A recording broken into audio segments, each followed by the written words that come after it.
오늘은 제4과 공부를 하겠는데요. 제4일째. 오늘은 조금 멀리 나가야겠습니다. 매일 한두 장씩밖에 못 나가는데 오늘은 좀 계시의 분량이 좀 많기 때문에 좀 서둘러 가겠습니다. 우리는 지금 에스겔서 2장 3장의 해석의 그 끝부분에 와 있습니다. 3장 22절로 27절을 보면 에스겔이 들로 나가서 하나님의 말씀을 듣습니다. 그때 하나님의 권능이 나타나고 영광이 나타나서 굉장히 황홀한 가운데 계시를 받는데요. 제 24절로부터 27절까지는 표징 행동이라고 하는 하나의 특별한 뭐랄까 예언이 발표됩니다. 에스겔서에는 표징 행동, 영어로 하면 sign action 이라고 하는 표징이 5개 나옵니다. 그게 뭐냐면 표징은 표징인데 행동으로 하는 표징이에요. 그냥 말로 하지 않고 에스겔이 무언가를 실제로 행동하고 연출합니다. 그래서 여기서부터 이제 5장까지 쭉 계속되는데요. 너는 가서 첫째 내 집에 들어가 문을 닫으라. 무리가 에스겔을 줄로 동료 매가 지고 집안에 가두어 한참 있다가 너 혀가 입천장에 붙어서 벙어리가 되어 책망자가 되지 못하게 하다가 입을 다시 열겠다 이렇게 말합니다. 왜 이와 같은 표징 행동을 하시는고 하니 하나님께서 이스라엘 백성들이 말로만 해가지고는 도무지 안 들어먹어요. 말로 해가지고 안 들어먹기 때문에 행동을 보입니다. 여기 표징 행동을 시키시는 이유가 4가지로 지금 정리되어 있습니다. 첫째, 이스라엘이 패역한 족속에서 말 안 듣기 때문입니다.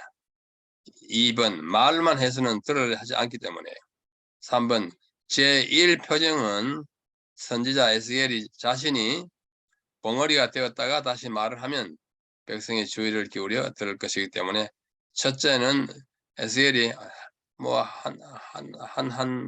한 주간 동안이나 얼마 동안 혀가 입천장에 붙어서 말도 못하고 방 안에 매여가지고 있다가 사람들이 구경하러 오지 않겠습니까? 선지자가 어떻게 돼가지고 이렇게 말도 못하냐? 희한하다 하다가 딱 말을 하기 시작하면 무슨 말을 하는가 하고 신기해서 경청할 것이라고 그런 목적으로 그렇게 했습니다. 제1표징 행동은 에스겔 자신이 말을 못하고 묶여 있다가 풀려나서 이야기함으로써 제2번째부터 5번째 표징 행동을 귀담아 듣게 하고 또 경청하게 합니다. 둘째부터 5가지 표징 행동은 뭐냐면 예루살렘과 이스라엘 백성에게 임할 일들에 관한 예언이에요. 행동으로 보여주는 예언입니다. 사인 액션, 표징 행동이에요. 자, 이제 우리는 4장으로 들어갑니다. 밑줄 꺼놨죠? 예루살렘의 황폐에 관한 묘사가 시작되는데 4장, 5장에 이와 같은 사인 액션이 시작됩니다. 4장 1절로 3절은 사인 액션 넘버 2, 두 번째입니다. 박석 위에다가 예루살렘을 그려놓고 예루살렘이 어떻게 포위되고 망할지를 보여주고 4절로 8절에는 사인 액션 제3번이 나옵니다. 좌우로 누워서 에스겔이 누워가지고 죄악을 담당하는 고통스러운 장면이 나옵니다. 이스라엘 죄를 위해서는 490일, 유다의 죄를 위해서는 40일 돼가지고 합해 490일 아니 390일인데 제가 잘못했네요. 390일과 40일 합쳐보면 430년이 됩니다. 자, 여기 보십시오. 에스겔이 4장에 보이는 대로 박석 위에다가 박석 그 가운데 뭐 돌 같은 거 있죠? 거기다가 예루살렘을 그리고 그 주변에 돌아가면서 여러 가지를 하게 합니다. 지금 우리 울타리 쳐놓지 않았습니까? 그거는 예루살렘을 포위해가지고 이제 다 함락될 것을 보여주는 함락하게 하는 그 장치 5개 중에 하나에 울타리 같은 것도 있고 사다리 같은 것도 있고 쭉 나옵니다. 그래서 이 에스겔이 그것을 그리도록 해가지고 했습니다. 자, 박석 위에다 4장 한번 읽어보겠습니다. 너 인자야, 박석을 가져다가 네 앞에 놓고 한 성읍, 예루살렘을 그 위에 그리고 그 성읍을 에워싸되 첫째 운제를 세우고 둘째 토둔을 쌓고 셋째 진을 치고 넷째 공성태를 둘러세우고 다섯째 전철을 가져다가 너와 성읍 사이에 두어 철성을 삼고 성을 향하여 에웠다. 아주 굉장한 이 포위 작전이 굉장히 심해요. 자, 박스가 좀 전에 이야기한 같이 점토판 돌벽돌이에요. 거기다가 예루살렘을 그려가지고 운제를 세우고 등등 쭉 이야기 나옵니다. 이것을 보여줌으로써 예루살렘이 앞으로 어떻게 된다 이런 것을 이야기해 주는 것입니다. 자, 이게 박석이에요.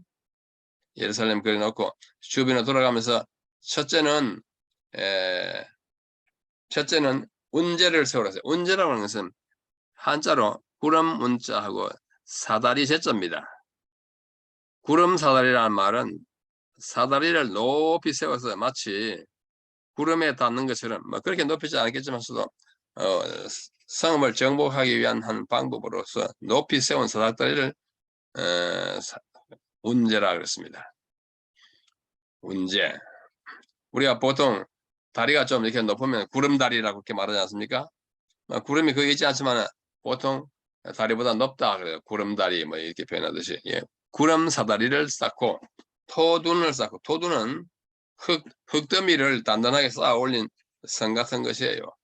그러니까 예루살렘을 가운데 두고 첫째 운제를 쌓고 그 다음에 토둔을 쌓고 그 다음에 진을 치고 진은 병사들이 전쟁 중에 머무는 캠프잖아요. 그러다 진을 쳐가지고 군사가 있게 하고 그 다음에 공성퇴. 공성퇴라는 말은 여러분이 잘 듣지 못한 용어일 것입니다. 이게 에스겔서 외에는 거의 나오지 않는데요.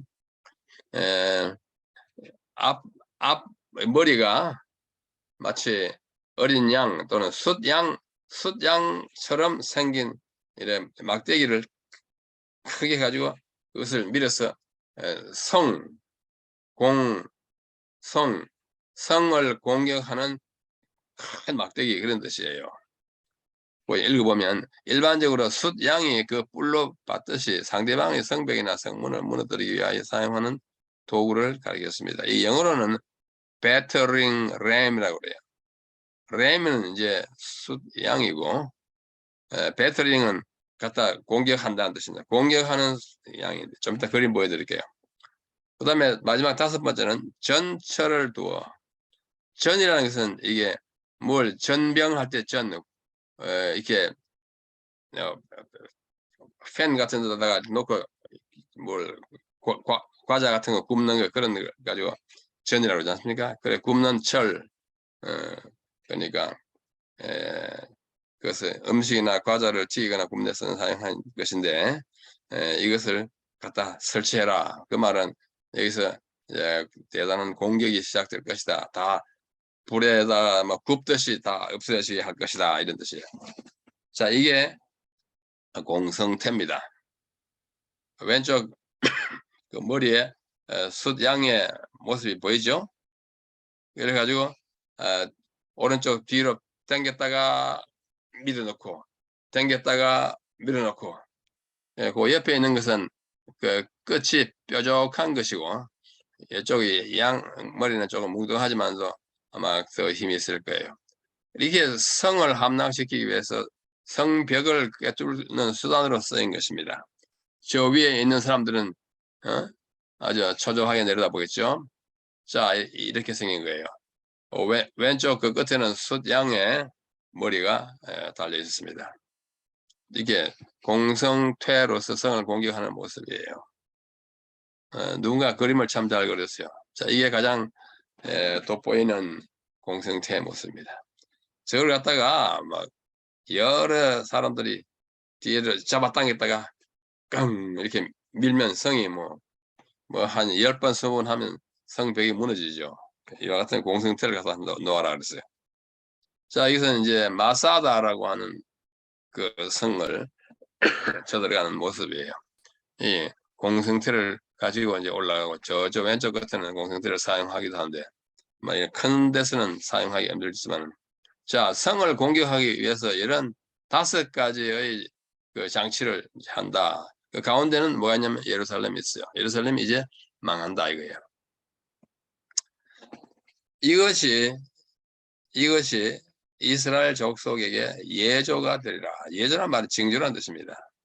무슨 징조일까요? 예루살렘을 이렇게 뭐 언제 뭐 지금 본 바와 같이 공성태고 무슨 토둔이고 뭐 이렇게 갖다 놓는 것은 예루살렘이 이렇게 꼼짝없이 망하고 함락될 것이라는 것에 대한 징조예요.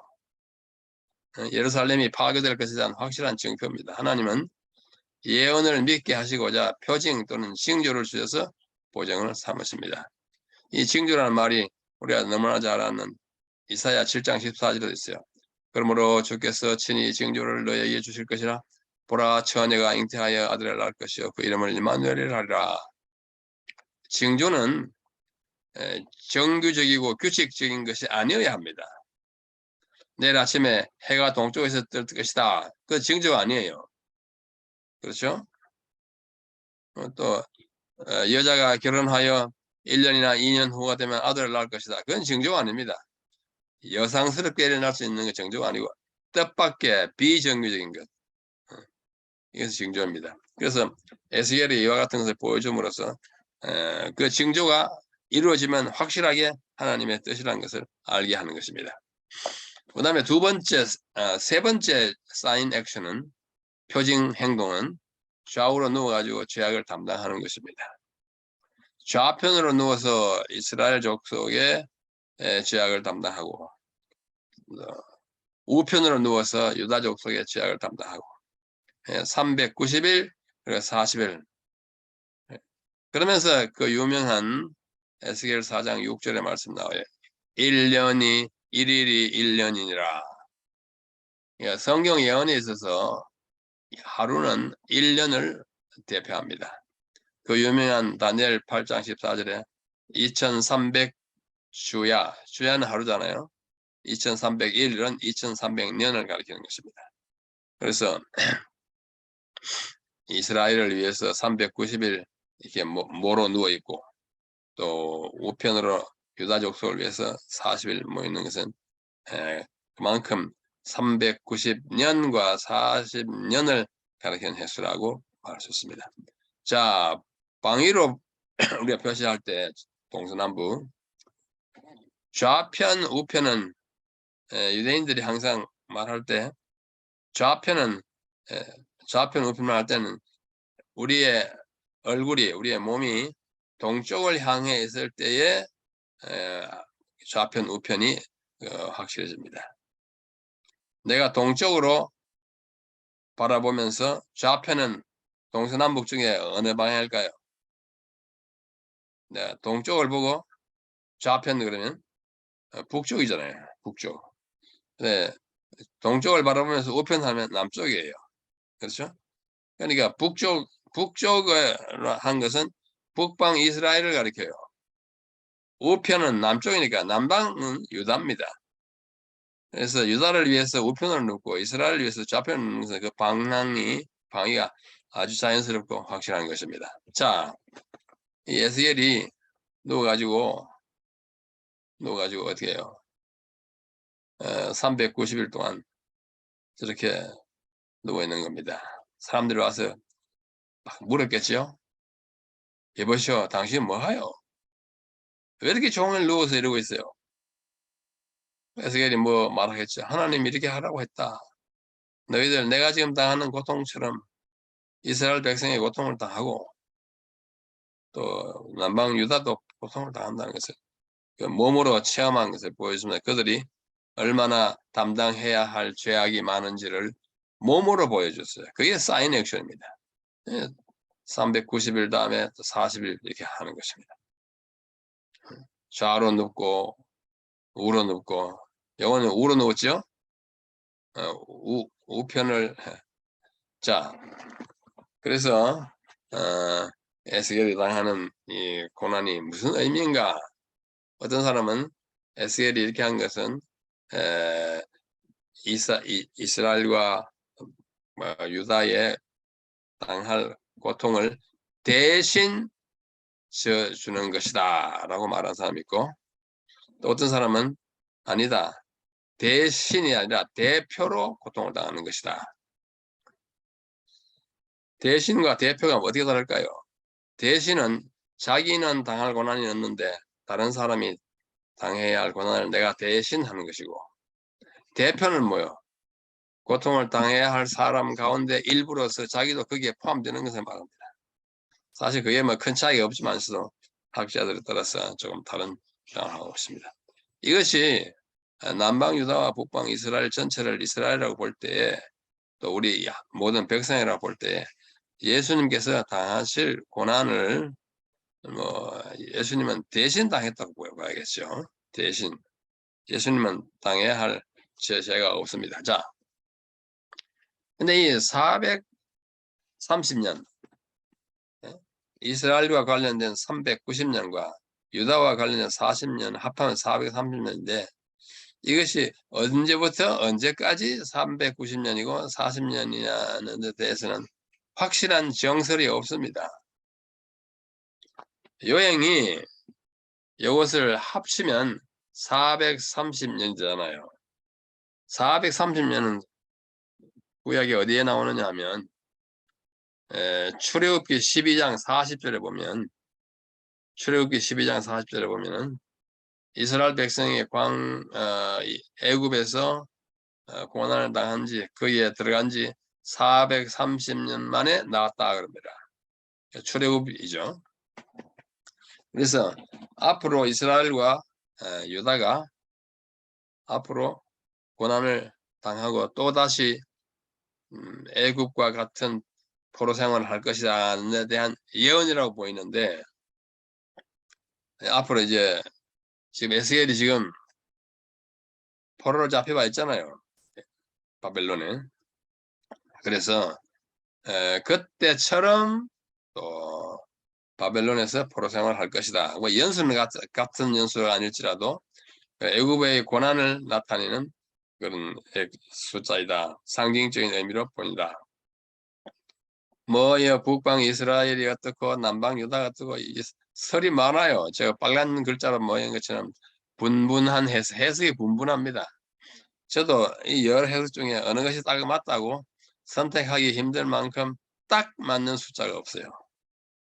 성경에는 우리가 딱 맞는 해석을 찾기 어려운 예언이 몇 가지 있습니다. 그 중에 하나가 이것인데, 왜 하나는 390이고 하나는 440년이냐, 언제부터 언제까지냐. 지금까지의 학자들의 연구는 확실한 만인이 공감하는 연도를 나타내지 못하고 있습니다. 뭐 70인역에는 390일을 190일로 번역해 놨어요. 이런 70인역이라고 하는 성경은 BC 3세기와 2세기에 히브리어로 된 구약을 헬라어로 번역한 역사상 첫 성경 번역입니다. 근데 70인역은 어떤 부분에 있어서 히브리어 본문과 숫자가 많이 달라요. 근데 그 중에 하나 이게 다른데, 이는 아마 70인역 번역자가 실수한 것으로 보입니다. 자, 어떤 이들은 또 솔로몬이 그 성전을 건축한 예로부터이다, 또는 뭐 구구한 설이 있습니다. 어느 것도 우리가 딱 맞다고 확정하기가 힘든 그런 상황입니다.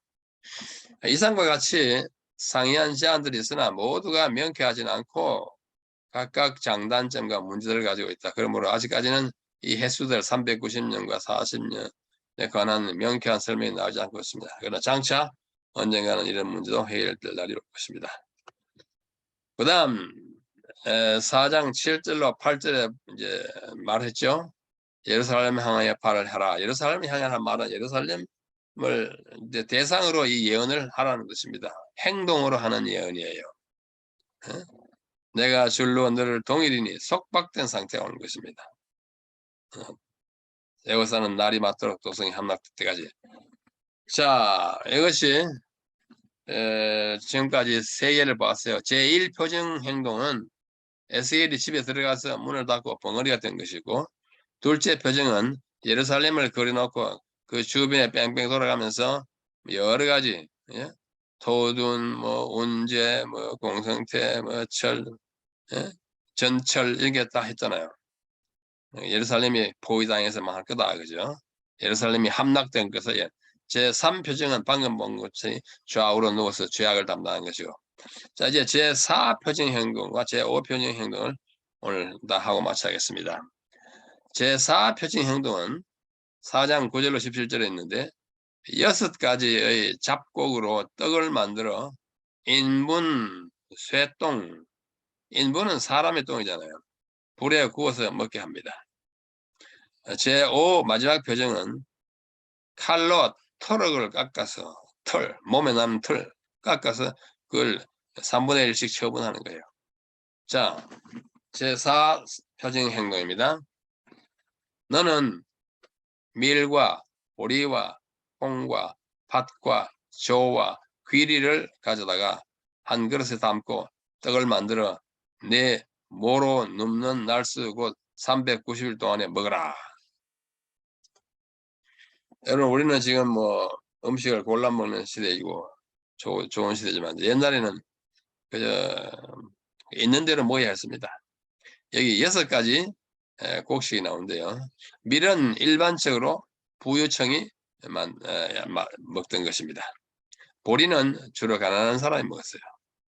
콩과 팥은 고대 근동의 사람들에게 귀하게 여겨지는 반면에 조하고 귀리는 실이 낮은 곡식으로 간주해서, 자, 이런 것들을 다 짬뽕 혼합해가지고 떡을 만들었다.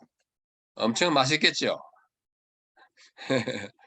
아마 먹기 힘들어서 까칠까칠하고 입에 들어가면 혀에 부딪혀서 먹기 싫은 그런 떡을 만들어서 먹으라 는 말은 고난의 떡을 먹을 것을, 앞으로 그런 운명을 당할 것을 에스겔이 행동으로 보여주는 것입니다. 390일 동안 먹되 너는 그 식물을 달아서 저울에 달아서 하루 20세겔 중씩 때를 따라 먹고 정해진 시간에 먹고, 물도 흰 6분의 1씩 되어서 20세겔은 한 세겔은 11.4g이었어요. 20세겔은 228g입니다. 이것은 한 사람이 하루 동안 먹기엔 너무나 적은 양이에요. 220g, 여러분이 짐작이 가죠? 조금만 한 줌밖에 안 됩니다. 또 물도 흰은 매우 적은 양이, 이것을 가지고 하루에 물을 다 충당할 수 없습니다. 액체 한 흰은 3.67리터인데 그것의 6분의 1 흰이니까 0.61리터로 하루를 살아요. 그것도 정해진 시간에, 다시 말해서 엄청 곤고한 생활을 하고, 먹는 빵도 정말로 거칠어서 못 먹고, 그것도 그나마 정해진 시간에 조금씩 입에 정말 간에 기별도 안 가게 불칠하면서 살게 되는 고난의 시대가 올 것이라는 것을 행동으로 보여주는 것이 제4 사인 액션입니다. 너는 그것을 보리떡처럼 만들어 먹되 그들의 목전에서 눈앞에서 인분불을 피워 구울지니라. 이정한 이스라엘 백자손이 부정한 떡을 먹으리라. 보리떡, 참 이 가난한 사람들이 먹는 건데요. 이것을 인분불에, 참 여러분, 세상에 똥이 많습니다. 개똥, 소똥, 사람똥 있는데 소똥과 개똥에 구워 먹으라 그러면 덜 더러워 보이고, 사람똥에 구워 먹으라 그러면 아주 더러워 듯한 그런 감정을 우리 다 갖고 있습니다. 그래서 에스겔이 이 명령을 받고, 하나님, 저는 제사장 족속으로서 평생에 부정한 음식을 입에 댄 적이 없습니다.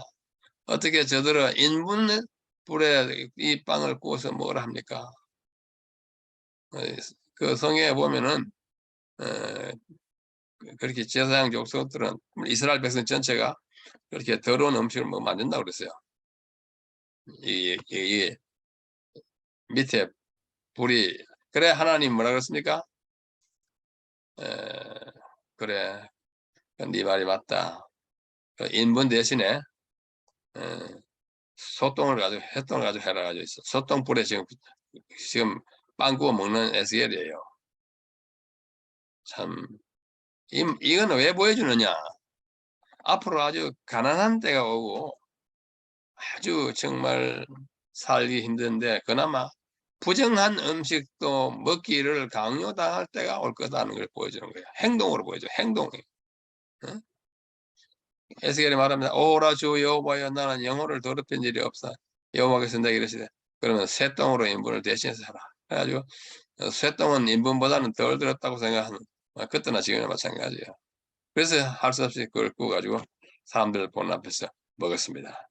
앞으로 어떤 포로 지하으로 있나요? 포로대에 가 보면 거기 가면 이렇게 부정한 음식을 먹도록 강요당하는 때가 올 것이다. 그렇게 한 것입니다. 인자야 예루살렘에서 의뢰하는 양식을 끊으리니 백성이 경급 중에 갑자기 떡을 달아먹고 민답 중에 답답한 중에 물을 따라 마시다가 떡과 물이 결핍하여 비차에 민답하여 하며 그 죄악 중에서 쇠폐하리라. 의뢰하는 양식은 매일 먹는 양식을 말합니다. 떡의 지팡이라 히브리 말로 떡의 지팡이에요. 그래서 이것을 정말로 마지못해 생명을 유지하기 위해서 이렇게 먹다가 마침내는 쇠폐하리라. 쇠폐하리라. 사라져 없어 죽으리라. 그런 뜻입니다. 썩어져 소멸당할 것이라고. 여기 4장 9절에 있는 밀, 보리, 콩팥, 조, 귀리 이것을 이건 에피소드, 빨간 네모처럼 에피소드인데요. 이 구절을 특이하고 재미있게 적용한 에피소드가 있어요. 밀은 루트가 가르친 믿음으로 말미암는 의이고, 보리는 낙스가 주장했던 성령에 관한 진리이고, 콩은 웨슬리가 가르쳤던 은혜로 말미암는 구원이고, 팥은 캠벨이라고 하는 사람 주장했던 물에 잠기는 침례를 말하고, 조는 2300주야 마치 성소를 정결케 하는 2300주야의 진리 밀러가 주장한 것. 귀리는 엘렌 와이트이 말했던 안식일과 성소 진리다. 이것을 다 한때 모은 것이 재림교회다. 어떤 사람이 이렇게 재림교회다 이렇게 좀 우습게 적용한 적이 있습니다. 이거는 그냥 듣고 지나가는 얘기입니다. 자, 제 5번 마지막 이제 사인 액션인데요. 날카로운 칼을 취해가지고 터럭을 깎아 3분의 1씩 처분합니다. 인자야 너는 날카로운 칼을 취하여 삭도를 삼아, 삭도란 말은 칼을 말합니다. 네 머리털과 수염을 깎아서 저울에 달아 나누었다가 터럭 3분의 1은 성읍 안에서 불사르고 3분의 1은 가지고 성읍 사방에서 칼로 치고 또 3분의 1은 바람에 흩어라. 내가 그 뒤를 따라 칼을 빼리라. 여러분 털과 터럭의 차이를 아시죠? 구별하지 않는 분들도 있으면 털은 몸에 나는 털입니다. 이제 보시죠. 털 가늘고 짧은 거 주로 몸에 나는 거예요. 채모 몸에 나는 털 채모를 하죠. 액모는 겨드랑이에 나는 털이에요. 음모는 이제 은밀한 부분에 나는 그 털이고, 모필 이거는 짐승의 몸에서 나오는 털로서 만든 붓, 모필이라고 그러죠. 반대로 터럭은 길고 굵습니다. 주로 얼굴에 나는 거예요. 두 발, 머리카락을 두 발 그러지 두 모라고 하지 않습니다. 수염도 트럭이라고 그래요. 가발, 이발. 우리가 이발소라 그러지 이모소라고 하지 않습니다. 원래 다른 거예요. 한자로 발은 얼굴에 나는 털이고 모는 몸에 나는 털입니다. 근데 이게 얼굴에 나는 걸 했기 때문에 트럭이라고 그랬어요. 트럭 3분의. 왜 털이라고 그랬어요? 트럭이라고 그랬어요. 머리털과 수염은 머리에 나니까 트럭 3분의 1이라고 그랬습니다. 자, 3분의 1 해가지고 어떻게 해요? 뭐 어디서 볼따르고 어디서 칼로 하고 하더라. 참 머리털을 저렇게 하는 것입니다. 너는 트럭 중에서 조금을 가져 내 옷자락에 싸고 또 그 가운데서 얼마 가져다가 불에 던져 살아라. 그 속에서 불이 이스라엘 온 족속에 나오리라. 이것이 곧 예루살렘이라. 내가 그를 이방인 가운데 또 열방으로 둘러 있게 하거늘. 이방인보다 더 못한 예루살렘이 됐어요. 예루살렘이 흩어져가지고 예루살렘이 흩어진다는 말은 예루살렘 사는 성민이 흩어져가지고 고난을 당할 것을 말합니다. 근데 3분의 얼마를 갖다 옷자락에 싸라 그랬죠. 그 싸는 형제를 내는 것입니다.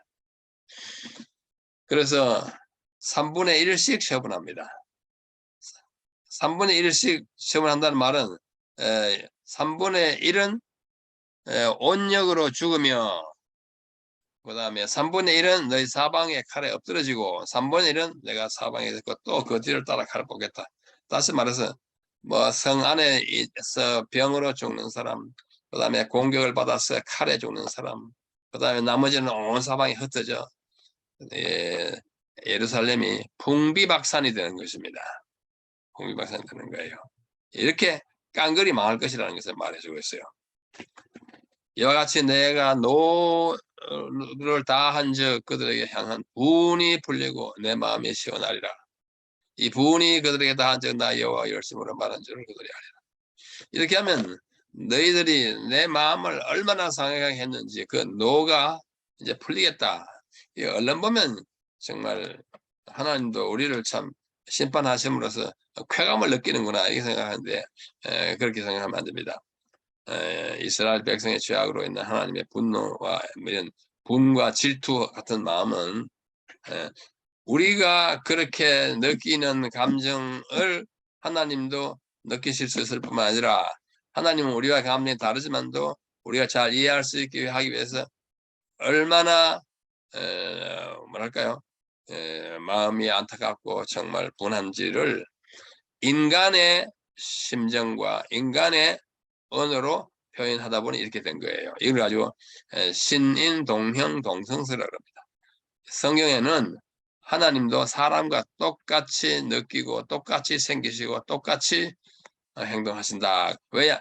그렇게 표현해야 우리가 하나님이 어떤 분인 줄 알기 때문입니다. 그래서 신인 동형 동성스라고 합니다. 말이 좀 어렵지만은 하나님 인간과 똑같은 그런 가지고 있다는 것입니다. 자, 뭐 시간이 갔기 때문에 오늘 여기서 마치겠습니다. 하나님은 이러한 5개의 사인 액션을 통해서 예루살렘과 그의 백성이 망하게 될 것을 말하고 있습니다. 하나님은 이 표징 행동을 통해서 다음과 같은 것을 우리에게 말씀하고 있다고 결론을 내렸습니다. 하나님은 의로우시고 선하셔서 죄악을 방치하거나 그것과 공존할 수 없다.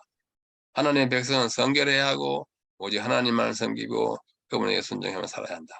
마지막으로 하나님께서 그의 백성을 심판하시는 것은 그들을 사랑하심으로 회복하게 하고 정결케 하기 위함이다. 조금 내가 서둘러 봤습니다만 혹시 이 자료를 받으신 분들은 천천히 읽으시면서 성경 본문과 함께 대조하기를 바랍니다. 하나님께서 심판하시는 것은 우리를 정결케 하시고 회복하여 하나님의 백성이 온전하게 될 수 있게 하기 위함입니다. 오늘 하루도 이러한 언약 가운데서 살게 되기를 간절히 바랍니다.